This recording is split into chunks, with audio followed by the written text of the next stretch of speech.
বিশ্বকাপ বাছাই পর্বের এফ গ্রুপে জয়ের ধারা শতভাগ ধরে রেখেছে সময়সেরা ফুটবলার ক্রিস্টিয়ানো রোনালদোর পর্তুগাল। আর এই ধারা অব্যাহত রাখতে ও বিশ্বকাপের মূল পর্বে নিজেদের জায়গায় স্পষ্ট করতে 14 অক্টোবর মঙ্গলবার লিসবনের জোসে আলভালাদে স্টেডিয়ামে হাঙ্গেরির বিপক্ষে নামছে রবার্তো মার্টিনেজের দল। আমরা আরো ভালো খেলতে চাই, কিছু জায়গায় আমরা নিজেদের উন্নত করতে পারি। আমাদের খেলার গতি, বল পাসের ছন্দ আর বল দখলে রেখে জায়গা তৈরি করার কৌশল, এসব নিয়ে কোনো সন্দেহ নেই। হাঙ্গেরি একটি খুব সুসংগঠিত দল যারা পাল্টা আক্রমণে বেশ প্রস্তুত। তাই আমাদের গত 3 ম্যাচের ভালো খেলার ধারা আগামীকাল বজায় রাখতে হবে এবং যেসব দিক উন্নত করতে চাই সেগুলোতেও কাজ চালিয়ে যেতে হবে। 5-0 ব্যবধানে জিতলে কেউ কেউ বলে সেটা শুধু দুর্বল প্রতিপক্ষের কারণে, আর না জিতলে বলে দল ভালো খেলেনি। এই ধারণাটা একদমই সঠিক নয়। 11 অক্টোবর শনিবার আয়ারল্যান্ডের বিপক্ষে রুবেন নেভেসের অতিরিক্ত সময়ের গোলে 1-0 ব্যবধানে ম্যাচ জিতে 3 ম্যাচে পূর্ণ 9 পয়েন্ট নিয়ে গ্রুপের শীর্ষে রয়েছে পর্তুগাল।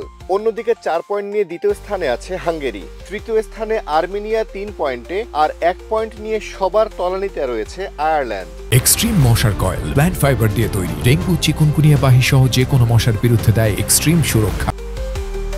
এদিকে পর্তুগিজ মিডফিল্ডার ভিটিনিয়া জানিয়েছে তারা তাদের প্রতিপক্ষ ও প্রতিপক্ষের কৌশল জানেন এবং সেই লক্ষ্যে কাজ করে যাচ্ছেন।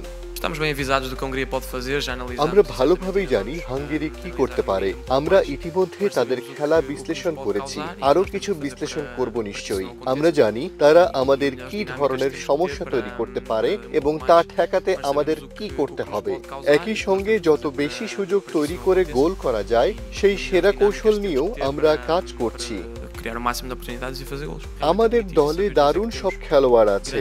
আমাদের এমন এক জাতীয় দল যেখানে ইউরোপ ও বিশ্বের বড় বড় ক্লাবে খেলা তারকারা একত্রিত হয়েছেন। তাই আমাদের লক্ষ্য হতে হবে বড়। আমাদের লক্ষ্য সবসময় উচ্চ থাকতে হবে, কারণ এটাই আমাদের দায়িত্ব। এই মানের দলকে সবসময় বড় স্বপ্নই দেখতে হয়। প্রথম লেগে হাঙ্গেরিকে 3-2 গোলে হারিয়েছিল পর্তুগাল। আজকের ম্যাচ জিতলেই নিশ্চিত হবে যুক্তরাষ্ট্র, মেক্সিকো ও কানাডায় অনুষ্ঠিতব্য বিশ্বকাপের মূল পর্বে পর্তুগালের জায়গা। রবার্তো মার্টিনেজের দল তাই ঘরের মাঠে জয় ধরে রেখে বিশ্বকাপের টিকিট নিশ্চিত করতেই হাঙ্গেরির বিপক্ষে মাঠে নামছে আজ।